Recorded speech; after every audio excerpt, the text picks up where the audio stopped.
ठीक है, देखो जो क्वेश्चंस है ना ग्रुप में आप भेजो, देखते हैं। वो तो भेजा है इसने सर ने शायद। तो हालांकि ट्राई तो मैंने सर नहीं किया है, बट ट्राई करके देखता हूँ। हाँ जी।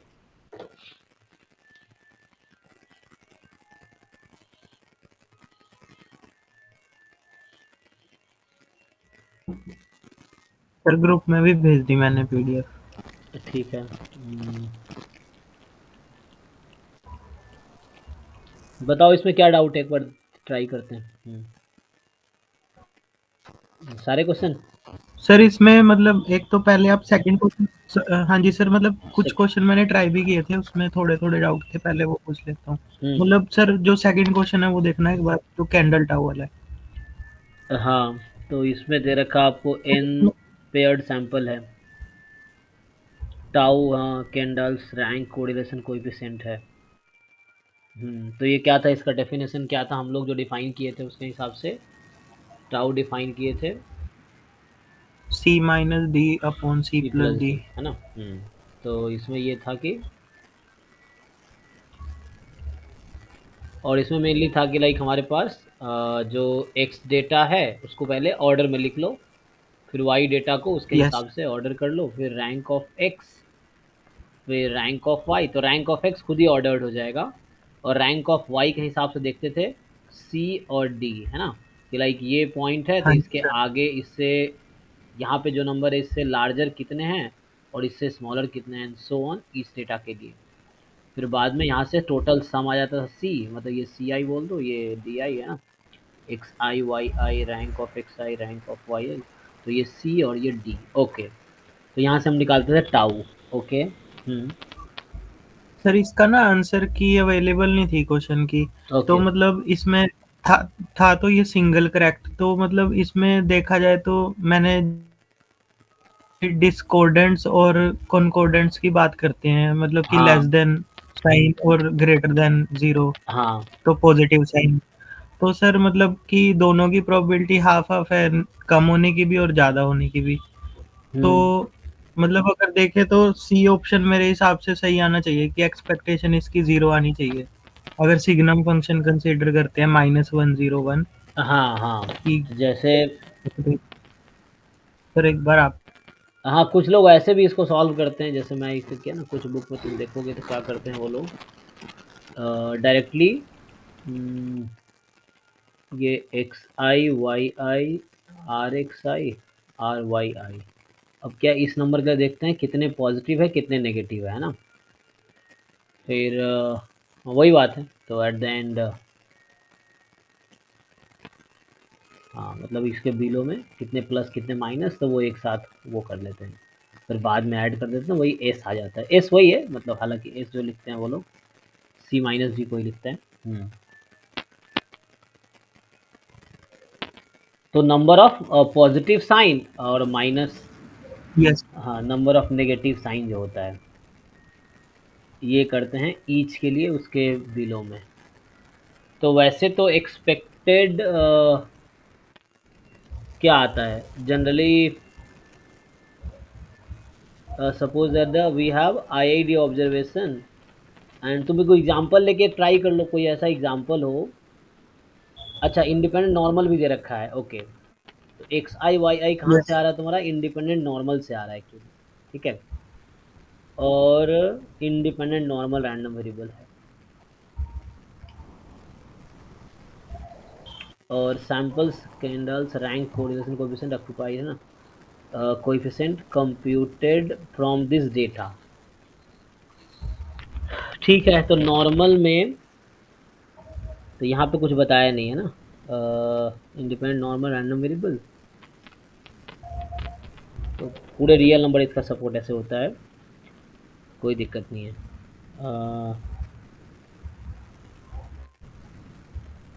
अच्छा, तो प्रॉब्लम ये है कि इसका आंसर नहीं पता है ना, मैच कैसे करोगे।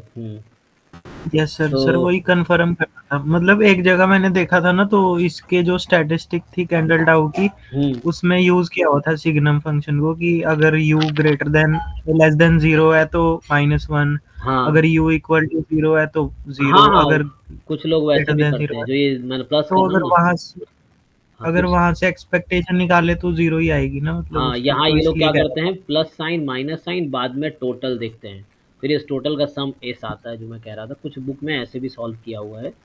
तो ये वही है, जैसे अगर जितने लार्जर है उतना +1 लो, और जितने स्मॉलर है उतना -1 लो, और बाद में इसका यहाँ पे टोटल लिखो। वही हम यहाँ भी कर रहे हैं एक्चुअली, सी डी में एट द एंड होता वही है, सी माइनस डी जो निकालते हैं एट द एंड वहाँ भी यही होता है। तो इसका टोटल निकालो जितने भी हैं, और वहाँ से, हाँ वही है, तो आई थिंक ठीक है, मतलब हाफ ही होना चाहिए, मतलब ये है। Half okay. करने मतलब हाफ ऑफ प्रोबेबिलिटी हो जाएगी, और +1 की यस माइनस सर, वन की, तभी। तो +1 है तो एक्सपेक्टेशन जीरो आ जाएगा। मतलब यस टोटल सर, एक्सपेक्टेशन एक। जीरो आ जाएगा, हाँ।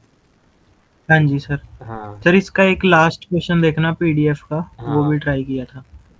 ओके। जब जो लास्ट क्वेश्चन 2019 का है, दिसंबर का। हम्म। सर इसमें ऑप्शन 1 2 3 करेक्ट था। एमएसक्यू था ना, आप एक बार क्वेश्चन देख लीजिए। हाँ, जैसे इसने कहा है यहाँ पे कि हमारे पास x1 x2 xm be the random sample from the continuous distribution f and y1 y2 yn है g से। अच्छा, तो x1 से xm तक f से आया, रैंडम सैंपल है तो आईआईडी है, और y1 से लेके yn तक ये भी आईआईडी है, और ये g से आ रहा है, cdfg है इसका। We want to test the hypothesis. अब टेस्ट ये है कि एफ एक्स दोनों का सी डी एफ इक्वल है, या वर्सेस एच वन है कि जो आपका एक्स का सी डी एफ है, मतलब अच्छा जी एक्स है ना, मतलब वाई आई का जो सी डी एफ है वो F of X minus theta है। पहले एकदम मतलब F of X minus theta, this is the C D F of X. अच्छा, तो यहाँ कहना चाह रहा है कि सी डी एफ में एक्स माइनस थीटा जो होगा, ट्रांसफॉर्मेशन अगर तुम ये लोगे y बराबर एक्स माइनस थीटा,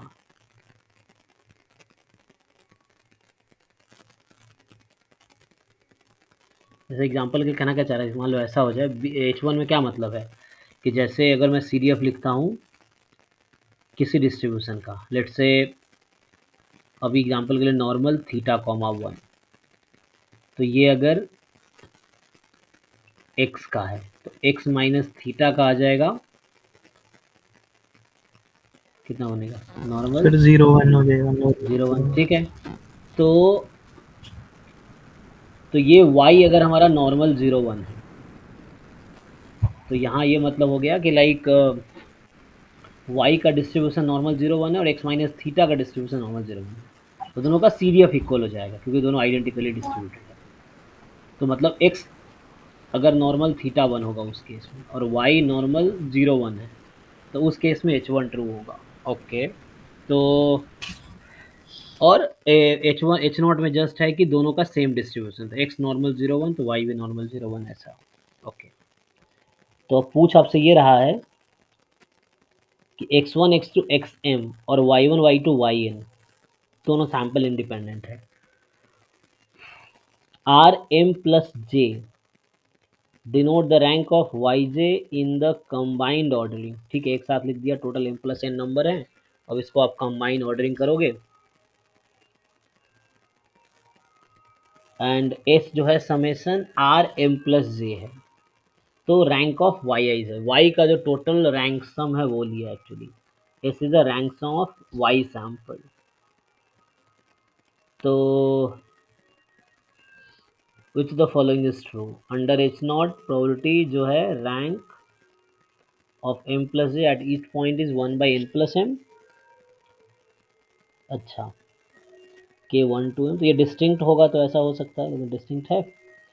और if the observe value of S is this, S की वैल्यू दे दिया सर ये मीन हम्म, मीन की वैल्यू होती है, ये जो इन्होंने दी हुई है ना, एन हाँ हाँ, N plus N. Okay, n+m+1/2, हाँ। हाँ जी सर। सर ये मैंने देखा था, तो मतलब मीन जब निकालते हैं इसका तो ये आता है। और मतलब फोर्थ ऑप्शन इसका डिस्कार्ड हो गया था, क्योंकि ऐसी कोई अजम्पशन जरूरी नहीं होती कि मतलब एन इक्वल टू एम है। और बाकी क्वेश्चन के लिए बाकी तो समझ नहीं आया था, बाकी इतना ही आया था फोर तो मतलब ये है समझ। कि अजम्पशन दैट n बराबर m कर ले, is needed to yes obtain the asymptotic null distribution as this. Yes sir sir हाँ बट मतलब ऐसा जरूरी नहीं मतलब है, हाँ। जरूरी नहीं है। हाँ डिफरेंट भी है हाँ तो जी। भी कोई दिक्कत नहीं है, S minus expectation of H S upon this, कोई भी दिक्कत नहीं है। हाँ जी सर, बाकी मतलब इसके बाकी जो थर्ड तीन ऑप्शन थे ना उसके बारे में मतलब ज़्यादा आइडिया नहीं लगा था। और इसमें मतलब इतना पता लगा था कि जैसे ये थीटा है तो कई जगह लिखा हुआ था कि थीटा का मतलब है कि शिफ्ट हो रहा है। हाँ ये तो लोकेशन शिफ्ट अगर हो रहा है, हाँ। यस सर लोकेशन शिफ्ट हो रहा है तो अगर थीटा मतलब ग्रेटर देन जीरो है तो वो राइट को शिफ्ट हो रहा है, और अगर लेस देन जीरो है तो लेफ्ट को शिफ्ट हो रहा है। हाँ लेकिन उसके साथ लार्जर और स्मॉलर वैल्यूज पे कब रिजेक्ट एक्सेप्ट करेंगे वो मेरे को रिलेट नहीं करना आ रहा था। ओके।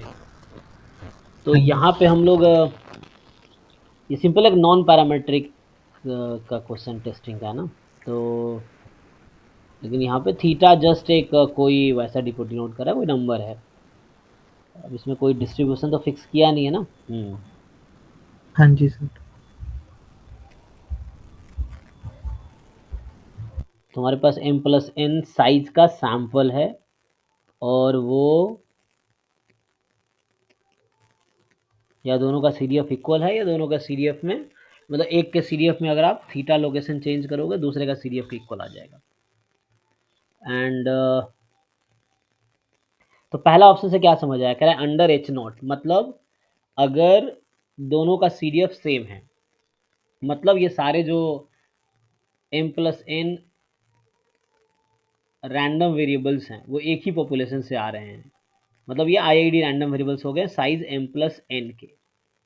अब ये आपसे पूछ रहा है कि जो आर m प्लस एन है, सो प्रोबेबिलिटी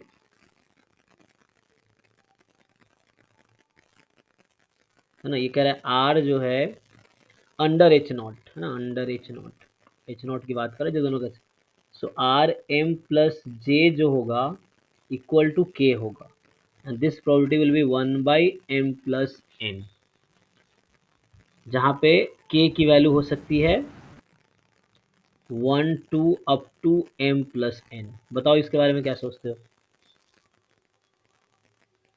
सर इसमें तो मतलब बेसिकली सेम ही मतलब ज़्यादा वो नहीं लग रहा था कि यही होगी प्रोबेबिलिटी, तो इसमें ज़्यादा सोचने की। क्योंकि टोटल डेटा पॉइंट कितने हमारे पास है, एन m प्लस एन है। टोटल मतलब एन प्लस एम हो गए, हाँ तो हर एक की probability one by N plus N हो जाएगी। हाँ, मतलब ये है कि ईच है ना कैन टेक रैंक क्या होगा, वन से स्टार्ट होगा, 1 2 3 4 5 up to m yes plus N, इस तरह से।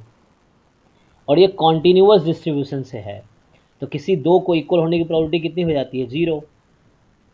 किसी यस रैंडम सर। वेरिएबल के इक्वल होने की प्रोबेबिलिटी जीरो हो जाती है। इसने पहला लिखा है कि फ्रॉम द कॉन्टिन्यूअस डिस्ट्रीब्यूशन है, दोनों कॉन्टिन्यूअस हैं।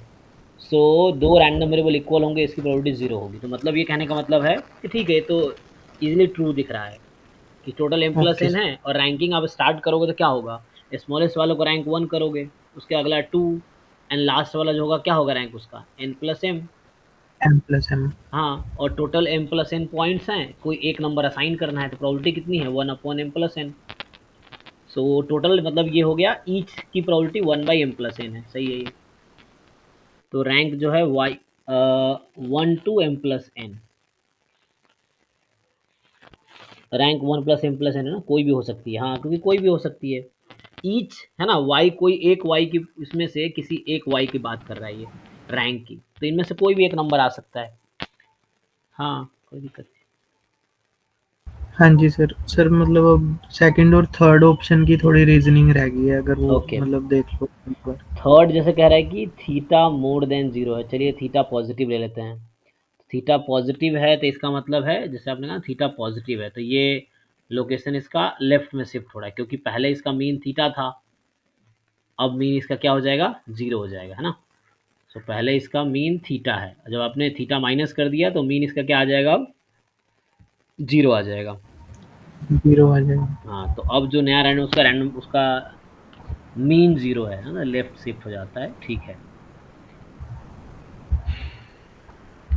तो कह रहा है a large sample of S support H1।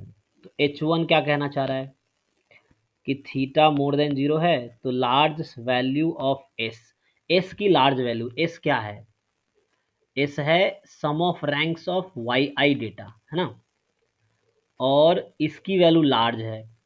So Y data जो रैंडम सैंपल वाई है उसकी वैल्यू लार्ज है, लार्ज बहुत लार्ज है। इसका क्या मतलब हुआ, तो इसका मतलब वाई आई का रैंक ज़्यादा है, मतलब इसकी वैल्यूज़ क्या है, फिर रैंक ज़्यादा क्यों है,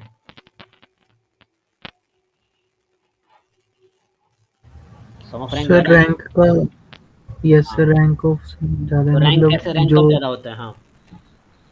सर जब उसमें ज़्यादा वैल्यूज़ होंगी। हाँ, ऑब्जर्व्ड वैल्यू जिसकी लार्ज होंगी यस सर। उस केस में, है ना, रैंकिंग बाद में आएगी, जो स्मॉलेस्ट है उसकी रैंकिंग 1 होती है, उसके बाद वाले की रैंकिंग 2 होगी। तो कह रहा है अगर एस की वैल्यू लार्ज हो गई तो एस वन को सपोर्ट करेगी, एच वन को, एच वन क्या कह रहा है कि जो आपका, अब रिलेट करो जी को और एफ एक्स थीटा को, देखो एफ एक्स और yes F X minus theta को रिलेट करो तुम।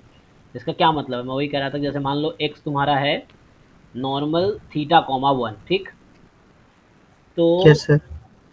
उस केस में वाई क्या होगा, नॉर्मल 0 1 ना, क्योंकि थीटा यस सर। पॉजिटिव है, तो थीटा पॉजिटिव लिया मैंने, तो किसकी वैल्यू ज़्यादा है अभी,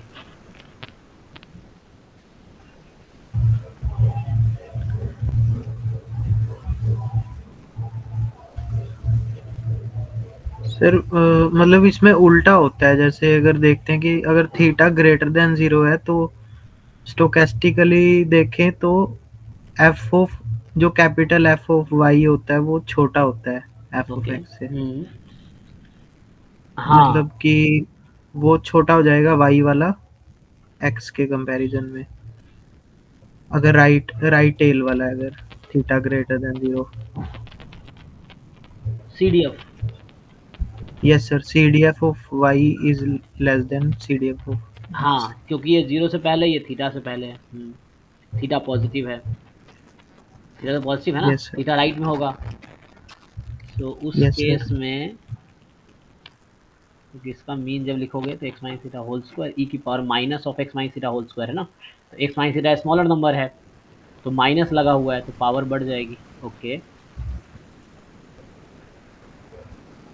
यस सर। सर ये स्पोर्ट्स एच वन का मतलब नहीं समझ आया है ना। कि मतलब एच वन को ट्रू करेगा, मतलब ये कहने का मतलब है कि एस की यस वैल्यू सर। अगर लार्ज है तो इसके लिए एच वन ट्रू होगा, तो एच वन ट्रू का इंटरप्रिटेशन निकालो जो आप कह रहे हो वही। तो पहली बात ये है कि अब रैंकिंग जब कर रहे हो तो हाँ जी। रैंकिंग में ये वाई आईज का रैंक का सम ज़्यादा है, हाँ जी सर। तो वाई आई का रैंक का सम ज़्यादा है, तो मतलब वाई आई लार्ज वैल्यूज दे रहा है ना। और एच वन में क्या यस सर। कह रहा है, एच वन में आप देखो यही आपको डिसाइड करना है कि ये एक्स का सी डी एफ है, ये वाई का सी डी एफ है, तो एक्स का C D F X minus theta पे और वाई का सी डी एफ एक्स पे सेम है, एक्स का C D F at X minus theta and Y का C D F at X same है, तो इससे क्या पता चल रहा है किसकी वैल्यू ज़्यादा है, एक्स आई डेटा पॉइंट ज़्यादा है या वाई आई डेटा पॉइंट ज़्यादा है, इस सी डी एफ को देख के। मतलब इसको मैं थोड़ा सा ओपन करता हूँ, देखो एच वन का मतलब क्या है कि probability capital X less than equal to small X minus theta is equal to probability of Y less than equal to x.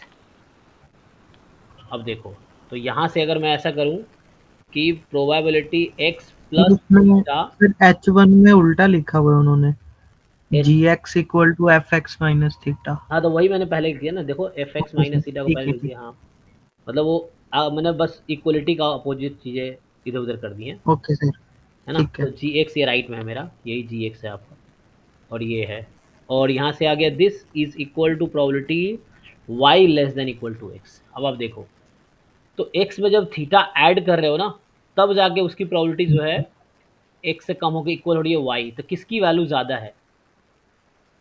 Y. है ना, सर वाई की, वाई की। क्योंकि X plus theta yes sir. जाके Y के identically distributed है ना, yes sir. X plus theta is identically distributed with Y, यहाँ पे ये है, और यही चीज यस सर। ऑप्शन सी भी कह रहा है, ओके सर, ठीक देखो है, ऑप्शन सी क्या है, समझ लार्ज गया। Value of S. तो ये कहना चाह रहा है कि एस की लार्ज वैल्यू कब आएगी, क्योंकि एस रिप्रेजेंट कर रहा है रैंक सम ऑफ वाई आई या वाई जे।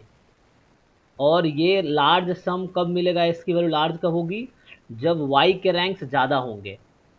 और हाँ वाई जी के सर। रैंक ज़्यादा कब होंगे, जब वाई का डेटा पॉइंट की वैल्यू एक्स के डेटा पॉइंट से ज़्यादा है। तो यहाँ सिंपली आपको दिख रहा है कि एक्स की जो वैल्यू है वो कम होगी वाई से, क्योंकि X plus yes sir. Theta Y के आइडेंटिकली डिस्ट्रीब्यूटेड है।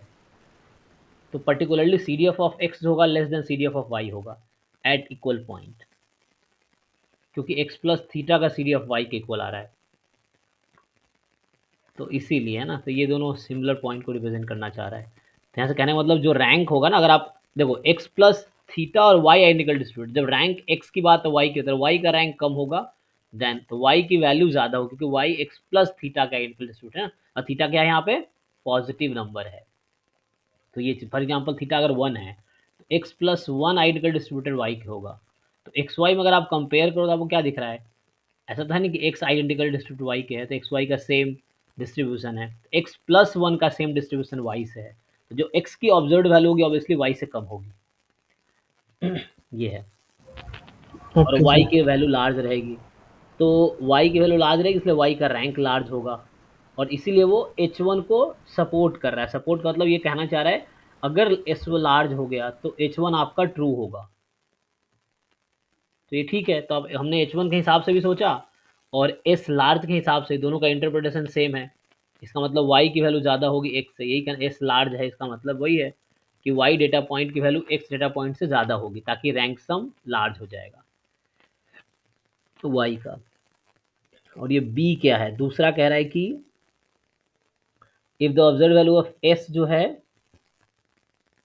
एस की वैल्यू दे दी, एस था समेसन आर एम प्लस जे।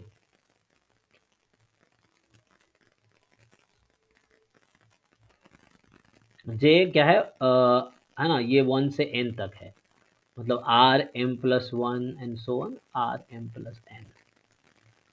सो ये एक्चुअली रैंक्स हैं वाई वन के, ये वाई टू के, ये वाई एन के। ऐसा कह रहा ना, ये क्वेश्चन में ही कह रहा था कि जो आर एम प्लस जे है वो रैंक है वाई जे के।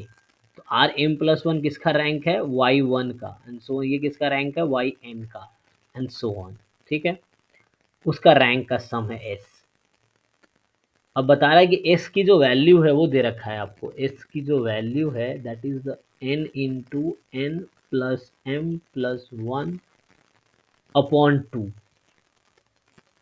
तो इसका मतलब इसको ऐसा सोचे, N into N plus one upon two plus M upon two, नहीं एम एन अपॉन टू हो जाएगा, नहीं ऐसा। ओके,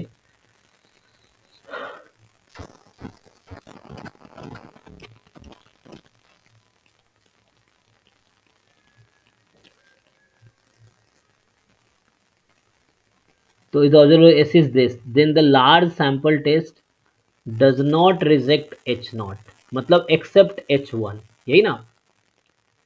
तो मतलब ये कहना चाह रहा है यस सर। कि अगर एस की वैल्यू ये होगी तो it will accept H one, does not reject, sorry does क्या बोल रहा है ये, test sir does not reject H naught, sorry does not reject H naught का मतलब क्या, सर एक्सेप्ट कर रहा है वो एक्सेप्ट इट नॉट। हाँ एक्सेप्ट एच एच। नॉट ना। सो ये कह रहा है कि अगर ऑब्जर्व्ड वैल्यू एस की ये आती है then the large sample test जो है does not reject H naught at level alpha. ठीक है, तो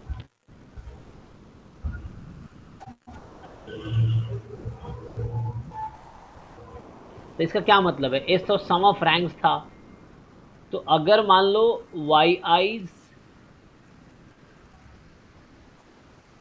अगर इनिशियल डेटा होगा है ना, तो इसका रैंक क्या हो जाएगा, 1 2 3 n n into n plus 1 upon 2 हो जाएगा। Okay, plus M yes N sir. Upon two, M N upon two का मतलब है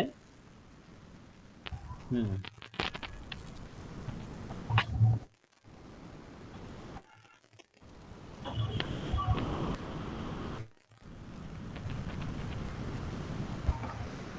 तो ये है कि n/2 और n+m+1 है यहाँ पे, है ना। अच्छा, अगर m n यहाँ मैं इक्वल ले लेता हूँ तो क्या बनता है, ये 2n इंटू 2n+1/2। अच्छा,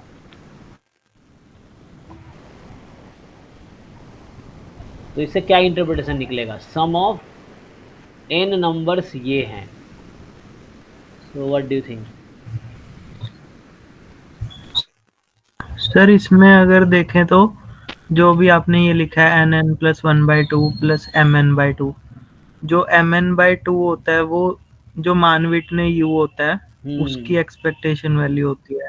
हम्म। और मतलब इन दोनों में रिलेशनशिप भी होता है ना, साइंड, ये जो विल्कोक्सन रैंकसम टेस्ट है और मानविट ने यू टेस्ट, दोनों लीनियरली रिलेटेड होते हैं। हम्म। तो अगर वहां से देखें तो मतलब ये एक तरह से मानविट ने यू स्टैटिस्टिक्स तो स्मॉलर वैल्यूज के लिए रिजेक्ट करती है ना एच नोट को। तो हाँ फिर वहां से तो ऑप्शन टू आ जाएगा।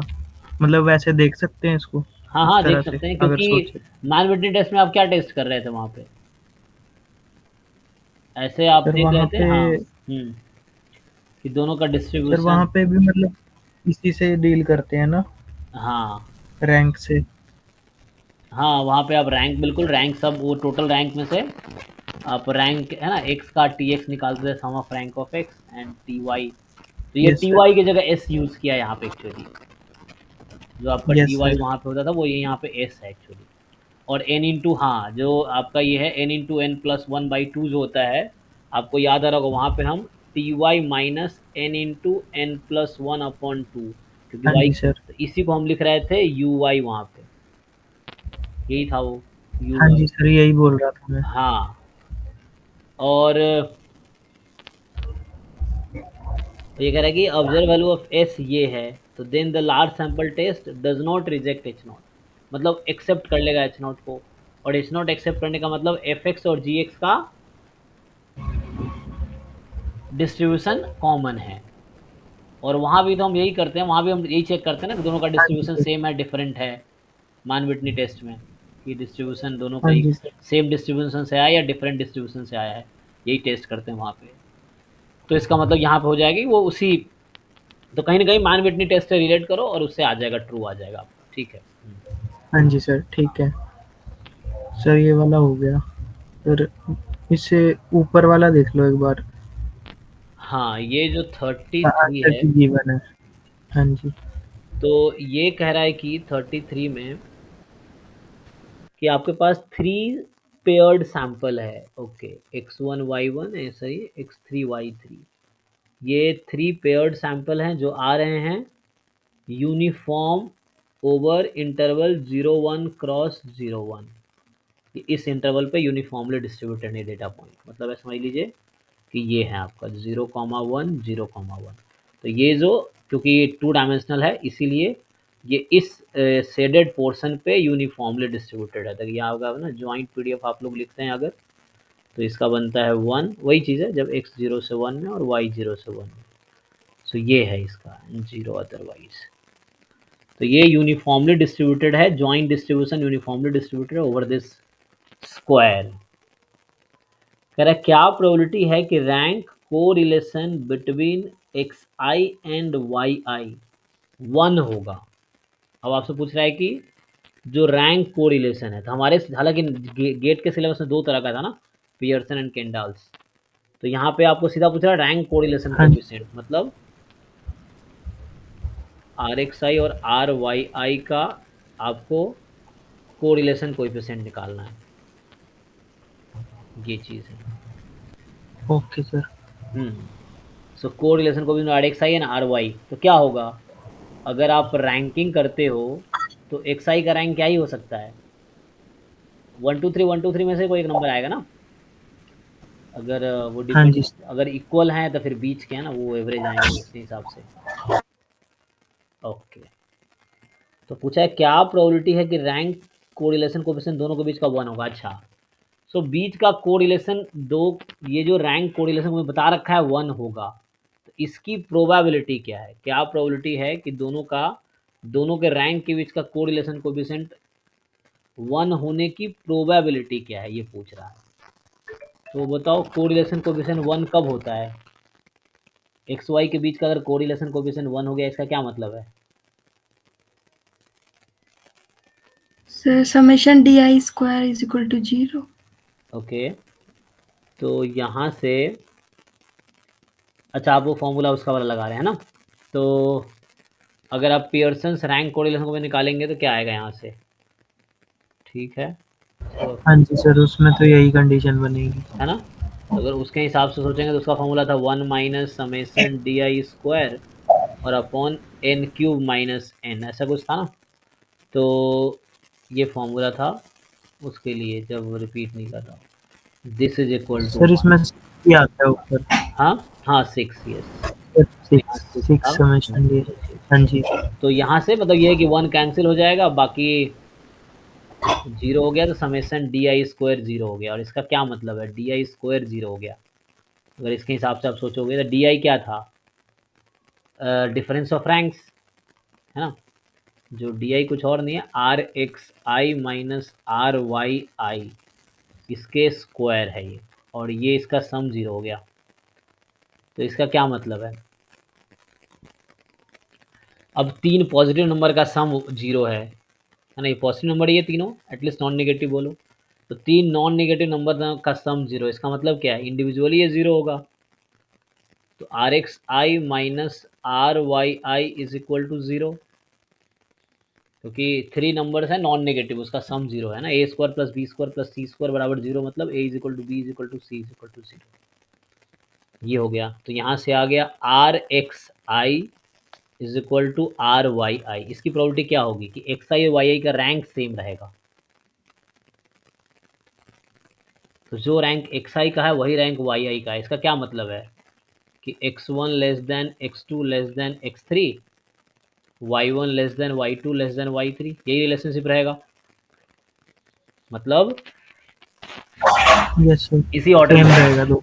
है ना? Yes sir. क्योंकि रैंक चेंज कब हो जाएगी? जब मान लो x1 तुम्हारा इधर है और y1 इधर आ गया, तो रैंक चेंज हो जाएगी, फिर इक्वल नहीं आएगी।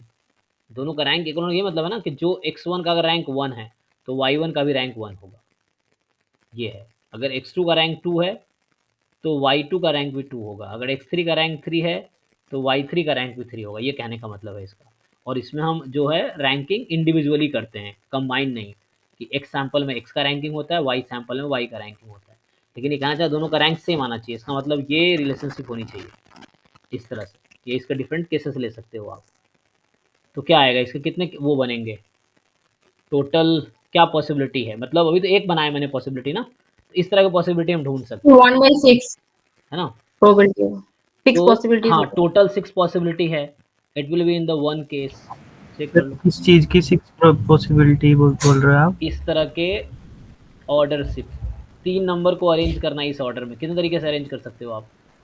सर एक्स वाला 3 तरह से हो सकता है तो उसी और ऑर्डर वाई वाई तो वाला भी। फिक्स हो गया, नहीं वाई तो फिक्स हो गया ना, हाँ, क्योंकि आपको R R X I okay R sir. Y को इक्वल रखना है। तो अगर आपने एक्स हाँ वन जी को सर। जो किया है तो वही वाई वन वहाँ फिक्स हो गया। हाँ जी। हाँ, तो सर 3 तरह से नहीं होगा ये, मतलब 6 कैसे हो रहा है ये? सर यहाँ पे 3 फैक्टोरियल हाँ, होगा। Yes 3 yes factorial, sir, factorial. है ना? 3 नंबर्स को अरेंज करने के कितने तरीके हैं आपके पास? ओके सर ठीक है, वो परम्यूटेशन लगा हाँ, लीजिए। परम्यूटेशन लगा दिए ना, तो इस तरह से ऐसा कुछ आ जाएगा।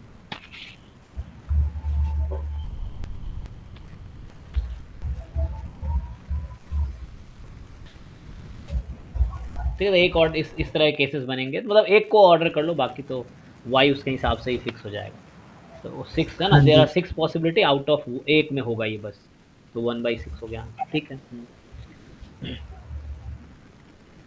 नेक्स्ट जो है, नेक्स्ट कौन सा बताओ? सर सर इससे ऊपर वाला ही देख लो, मतलब इसी ऑर्डर में चल लो। ठीक है, तो ये तो जो 110 110 नंबर है, सर इसमें मतलब ये एमएसक्यू था, तो इसमें मैंने देखा था, तो मुझे लग रहा था कि मतलब इसमें पूछा है बेसिकली कि हमें डिस्ट्रीब्यूशन फ्री स्टैटिस्टिक कौन कौन सी देगा। तो वैसे अगर देखा जाए तो सभी ऑप्शन में अगर स्टैटिस्टिक बनाए तो डिस्ट्रीब्यूशन फ्री ही रहेगी, डिस्ट्रीब्यूशन तो किसी में भी नहीं बनेगी। तो मेरे हिसाब से मतलब चार ऑप्शन ठीक आने चाहिए थे इसमें। इसका आंसर, इसके आंसर की अवेलेबल नहीं थी, 2011 का था ये शायद, 13 का नहीं शायद। 2013। हाँ जी। अच्छा, तो ये तो कहना चाह रहा मतलब है, देखो, ठीक है, x1 से लेके xm तक ये आपका f1 से आ रहा है, रैंडम सैंपल f1 से आया है, और y1 से लेके yn तक ये आपका f2 से आया है। ओके, अब ये कह रहा है कि डिफाइन आर आई, तो ठीक है, आर आई इसने टर्म डिफाइन किया, इसका मतलब रैंक ऑफ एक्स आई, तो एक्स आई इसके रैंक को, और ऐसे एक टर्म डिफाइन किया एस जे, तो ये rank of Y J define करेगा, रैंक ऑफ वाई जे, और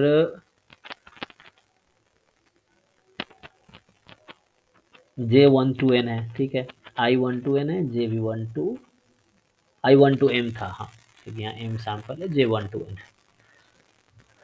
अब यहाँ पे ये इंडिकेटर फंक्शन डिफाइन कर रहा है, तो आई वैल्यू 1 से लेके m तक और j फ्रॉम 1 to n। अब यहाँ एक इंडिकेटर फंक्शन डिफाइन करा, हम लोग जानते हैं क्या होता है। सो इंडिकेटर ओवर सेट a 1 होता है अगर सेट a में है, 0 अदरवाइज। तो कह रहा है कि which of the following test statistics is R distribution free under H naught. अब कह रहा है एच नॉट, आपको अंडर एच नॉट बात करना है कि जब f1 x इक्वल है f2x के, मतलब दोनों सैंपल का डिस्ट्रीब्यूशन कॉमन है, दोनों के पास सेम डिस्ट्रीब्यूशन है, तो दोनों का सेम डिस्ट्रीब्यूशन है। तो देखो जैसे अब इन दोनों का डिस्ट्रीब्यूशन कॉमन है ना, तो यहाँ जो है क्या प्रोबेबिलिटी है एक्स आई मोर देन वाई आई की, अगर x I Y I same distribution से आ रहा है, मतलब आइडेंटिकली डिस्ट्रीब्यूटेड हो गया ना सारे sample, all random variables are identically distributed, तो x1 और y1 भी आइडेंटिकली डिस्ट्रीब्यूटेड हो जाएगा, जो भी है x1 y1 x2 y2 सारे। तो 1/2 होगा क्या? जी, तो ये चूंकि आइडेंटिकली डिस्ट्रीब्यूटेड है, तो अगर एक्स वाई आइडेंटिकली डिस्ट्रीब्यूटेड है और कॉन्टिन्यूस डिस्ट्रीब्यूशन से आ रहा है, तो x मोर देन y और x लेस देन y दोनों हाफ होगा, लिखा हुआ है कॉन्टिन्यूस से आ रहा है क्वेश्चन में, तो इक्वल होने के चांस खत्म हो जाएंगे ना, या तो x मोर देन y होगा या x लेस देन y होगा, दो ही पॉसिबिलिटी है। तीसरी पॉसिबिलिटी होती है x इक्वल टू y की, वो खत्म हो जाएगी क्योंकि कॉन्टिन्यूस है, कॉन्टिन्यूस में कोई दो रैंडम वेरिएबल इक्वल होगा, इसकी प्रोबेबिलिटी 0 होती है, तो ये हाफ हाफ हो जाएगा, ठीक है। तो इसके हिसाब से देखो, अभी आपके पास जो है, और आई जो बोल रहा है इसका डिस्ट्रीब्यूशन निकालना है, तो मुझे प्रोबेबिलिटी निकालनी पड़ेगी ना, the following test is distribution free under this. तो अगर तुम सी डी ऑप्शन देखो, जैसे ऑप्शन 3 है, तो आई यस सर, एक्स आई मोर देन वाई जे, तो इसकी वैल्यू 1 होगी अगर एक्स आई मोर देन वाई आई है, 0 होगी अगर एक्स आई लेस देन वाई आई है ना। तो हाँ जी, अब यहाँ पे टोटल अगर आप इसका देखो थर्ड, तो इसमें क्या है कि समेसन लगा रखा है आई from 1 to m and j from 1 to n and I indicator function over xi more than yj। ये एक नया रैंडम वेरिएबल है, पूछा ना कौन सा टेस्ट स्टैटिस्टिक्स, तो ये एक रैंडम वेरिएबल मान लो t है, मुझे t का डिस्ट्रीब्यूशन निकालना है।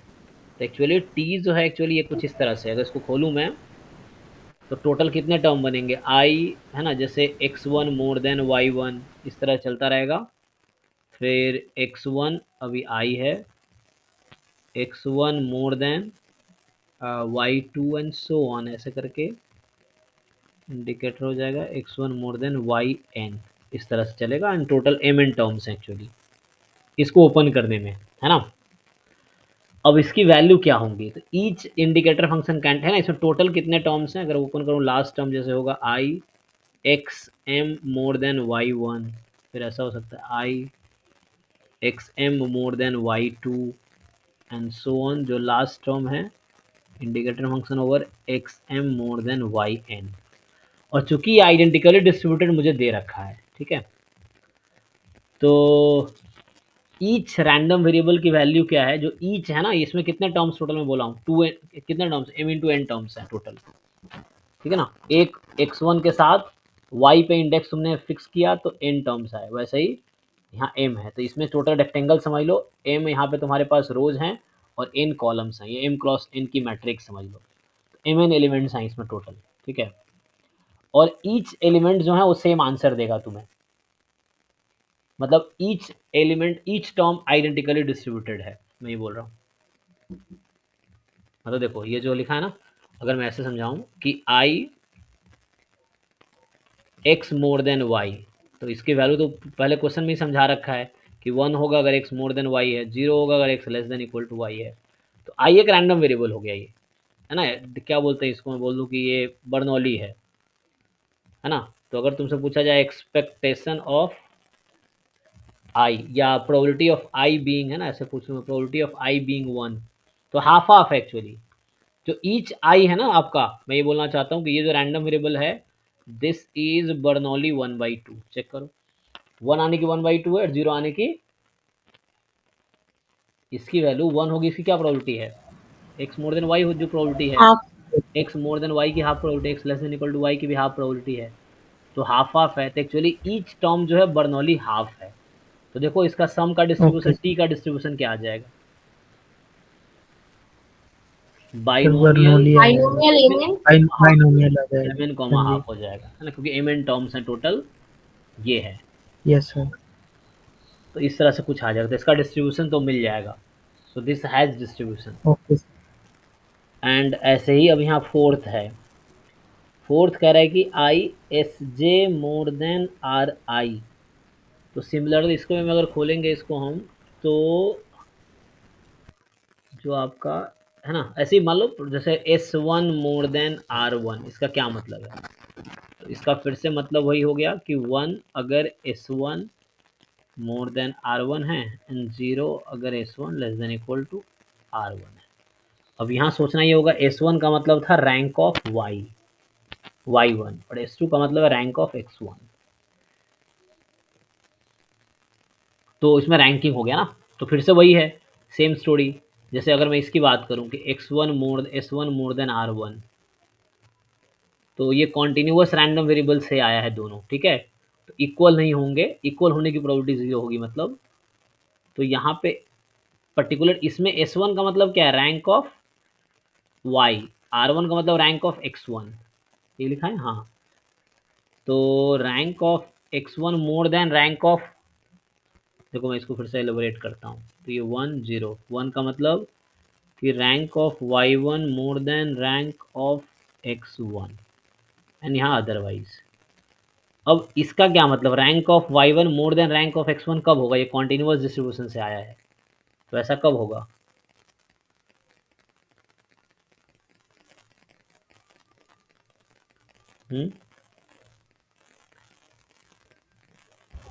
सर, इसमें जब X1 छोटा होगा Y1 से ना, एक्सपेंस छोटा होगा, हाँ जी। एक तभी तो, एक मिनट, सो हाँ सुमित, दोस्त सर कहाँ है? हम घर पे हैं, फोन करते हैं क्लास के बाद। ठीक है ठीक है। तो यहाँ से क्या हो गया, rank of Y1 more than rank of X1, तो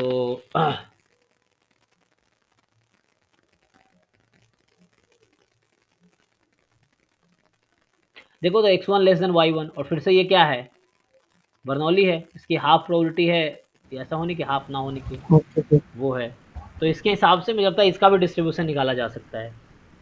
हाँ जी अब RI SI का डिस्ट्रीब्यूशन होगा, सर, इसमें तो सिंपली सम ही हो रहा है रैंक्स हाँ, का, तो यहाँ पे सम हो रहा, तो डायरेक्टली नहीं होगा यहाँ पे, है ना, हाँ जी, तो इंडिकेटर की वजह से वो बर्नौली था, और बर्नौली होने की वजह से यस सम सर। बाइनोमियल बन जाएगा, तो 3 ठीक है 4 में सर। बाइनोमियल डिस्ट्रीब्यूशन बन जाएगा, 1 2 में नहीं बनेगा डिस्ट्रीब्यूशन, क्योंकि जस्ट नंबर ऐड हो रहा है, तो 1 2 ओके हो सकता है सर। आंसर, ठीक है। तो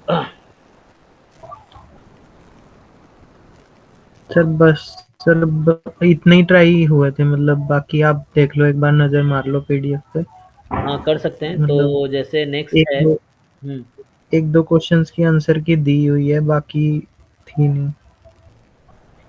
जैसे क्वेश्चन नंबर है 113, ये क्या कह रहा है? तो 113 कह रहा है कि x1 x2 x4 और y1 y2 y3 two independent random तो सैंपल है। रैंक सब हुआ नहीं है सर हम लोग का। अच्छा, हाँ यहाँ पे था भी नहीं गेट सिलेबस में ना ये। हाँ सर गेट सिलेबस में नहीं है सर, छोड़ हाँ, दीजिए। इसलिए इसको मैंने क्वेश्चन किया नहीं। ओके सर, वो विल्कोक्सन नाम था ना, तो मैंने डाल दिया वो। हाँ वो अलग था। तो सर आप 11111 जो है उसका सब बोल दीजिए। ठीक है, 111 जो है ये कह रहा है कि x1 x2 xn be the random sample from an unknown continuous distribution function f with median theta। तो आपके पास x1 से लेके xn तक है और ये रैंडम सैंपल मतलब आईआईडी है और इसका सीडीएफ है f जो खुद अननोन है, लेकिन ये पता है कि मीडियन थीटा है इसका, है ना। तो मतलब मीडियन इसका थीटा कोई नंबर है। Tn count the number of I for which xi is more than 0। अच्छा, सो Tn जो है, ये जो Tn है ना, count the number of i's, so like इसमें मतलब cardinality of this set I such that xi more than 0, है ना। set of I such that xi more than 0 इसकी cardinality है Tn। अच्छा, तो consider a problem of testing. अब आपका टेस्टिंग प्रॉब्लम है कि एच नॉट में थीटा 0 होगा वर्सेस H1 है कि थीटा आपका -1 होगा। तो 0 होगा या -1 होगा। Based on the test statistics Tn which are the following is true. अब Tn क्या है? Number of points at which xi is positive. तो मीडियन थीटा है, देखो तो मीडियन का डेफिनेशन सबको पता है, कोई बताओ। ये कॉन्टिन्यूअस से है? हाँ कॉन्टिन्यूअस से है। तो कॉन्टिन्यूअस में मीडियन थीटा होने का क्या मतलब है? u of fx equal to half। हाँ, F X at theta is half, क्योंकि थीटा खुद मीडियन है। हाँ तो fx ये हो गया अंडर एच नॉट। ये मतलब अंडर एच नॉट ये कहना चाह रहा है कि C D F at 0 is half versus under H one कहना चाह रहा है C D F at -1 is half. ठीक है, तो ये है कि मतलब एग्जैक्टली जो है ना आधा मतलब प्रोबेबिलिटी वही बात है। Probability X less than equal to theta जो है वो 1/2 है। अच्छा, तो रैंडम सैंपल है नॉन विद मीडियन थीटा। अब टीएन काउंट कर रहा है वैसे आई को जिसके लिए एक्स आई पॉजिटिव है। तो अंडर एच नॉट सब बोल कह रहा है the distribution of TN is independent of F under H one. अच्छा, सब में अंडर एच वन ही बात किया नहीं। ओके, तो अंडर एच वन ही बात किया सब में। तो एच वन बात किया मतलब मुझे बता रखा है अंडर एच वन का मतलब मीडियन इज -1, है ना। तो मीडियन -1 का मतलब यही कि प्रोबेबिलिटी है ना X less than equal to -1, इसकी प्रोबेबिलिटी हाफ है। तो Tn का जो डिस्ट्रीब्यूशन है वो इंडिपेंडेंट ऑफ एफ होगा under H one. Left tailed test based on Tn is consistent against H one and left tailed test based on Tn is unbiased against H one और left tailed test based on Tn has p value Tn less than equal to observed Tn under H1। तो इसका critical reason पे depend करेगा क्या है। Tn less than equal observe Tn under H1 मतलब given. तो लेकिन p वैल्यू का डेफिनेशन अंडर H0 होता है ना। जो p वैल्यू का डेफिनेशन है वो ये होता है यस सर। हाँ अंडर एच नॉट है होता ना। है सर। तो given observe value less than. जी हाँ p वैल्यू का जो डेफिनेशन है उसमें यहाँ आता है टेस्ट स्टैटिस्टिक्स। क्रिटिकल रीजन अगर लेस देन इक्वल टू है तो less than equal to T not observe value है under H not is true. ये p वैल्यू की डेफिनेशन। तो फोर्थ तो इसलिए गलत होगा क्योंकि अंडर एच वन बोल दिया, तो फोर्थ इसलिए गलत है। ओके, अब the distribution of T N is independent of F under H one.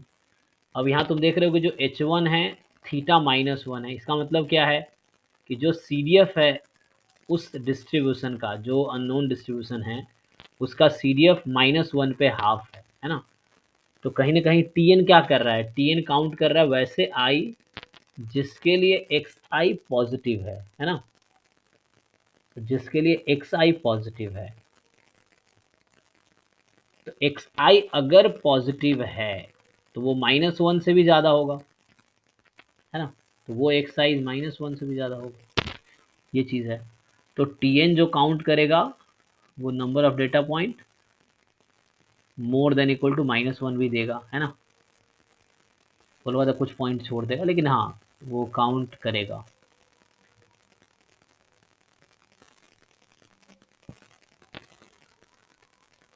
Under H1, तो H1 वही ना θ1, मतलब CDF -1 है, CDF माइन तो कहीं ना कहीं F पे डिपेंड तो कर ही रहा है इसका, H1 में F डिस्क्राइब कर रहा है। अब Tn का बात कर रहा है डिस्ट्रीब्यूशन का, सो Tn है आपका नंबर ऑफ I, है ना, सो ऐसे कितने डेटा पॉइंट हैं जिसके लिए xi मोर देन 0 होगा, तो वो है ना Tn की वैल्यू हो सकती है। जैसे यहाँ पे Tn का सपोर्ट क्या हो सकता है, सोचो कि वैसे I जिसके लिए xi पॉजिटिव है, तो what are support of Tn, 1 2 हाँ 0 भी हो ऐसे। सकता है, 0 1 2 हाँ अप टू n, है ना, ये चीज़ है। सर नहीं सर, यहाँ पर xi ग्रेटर देन 0 दिया हुआ है तो 0 नहीं होगा। नहीं नहीं, ये Tn क्या काउंट कर रहा है, number of I for which xi greater than 0। और अगर और ऑल नेगेटिव हो गया तो मान लो all data points are negative values, then I की वैल्यू क्या होगी, हाँ फिर तो 0 ही होगा। है ना, तो वो ऐसे number of random variable count कर रहा है जो पॉजिटिव हो, लेकिन अगर सारे नेगेटिव हो गए तो 0 भी हो सकता है, अगर सारे पॉजिटिव हो गए तो n हो जाएगा, अदरवाइज फ्लक्चुएट करेगा। तो Tn 0 to n है ना, नंबर ऑफ डेटा पॉइंट। अच्छा इसको याद है ना, हम लोग नॉन पैरामीट्रिक कर रहे थे तो वहाँ क्या था, वहाँ हम लिख रहे थे, जो वहाँ हमने Fn डिफाइन किया था, फिर n टाइम Fn क्या फॉलो किया था, बाइनोमियल ऐसा कुछ था ना, fx ऑफ x, बाइनोमियल और ये y n से। Yes sir, n N fx को को हमने वहाँ पे Tn कुछ नाम दिया था, और ये Tn क्या काउंट कर रहा था, तो बाइन total total number number. Of, हाँ, random variables x less than equal to x, xi less than equal to x करते थे वहाँ पे हम, ये था ना। बाद में यही एम्पेरिकल डिस्ट्रीब्यूशन n से डिवाइड कर देते हैं तो बन जाता है। तो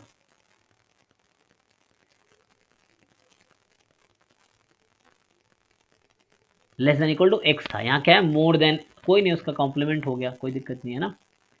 तो मुझे ये बताओ अगर यहाँ पे Tn है तो n माइनस Tn क्या होगा, इसका डिस्ट्रीब्यूशन क्या होगा, बाइनोमियल n 1 माइनस fx। हाँ तो है ना, CDF फॉर्मूला होता है आपका कि अगर x बाइनोमियल np है तो n minus X binomial N Q हो जाता है ना, सो ये 1 माइनस एफ एक्स हो जाएगा उस तरह से। और ये एक्चुअली क्या रिप्रेजेंट करेगा, है ना, ये था number of point less than equal to X, मैंने n माइनस कर दिया, अच्छा n माइनस, तो n क्या था, नंबर ऑफ पॉइंट काउंट कर रहा था ना, कितने आई है, तो उल्टा हो जाएगा इसका। ओके, तो इसीलिए पहला वाला डिपेंड तो करेगा, ठीक है ना, Tn का डिस्ट्रीब्यूशन कहीं ना कहीं f पे डिपेंड करेगा, चाहे अंडर H0 हो या H1 हो, दोनों में।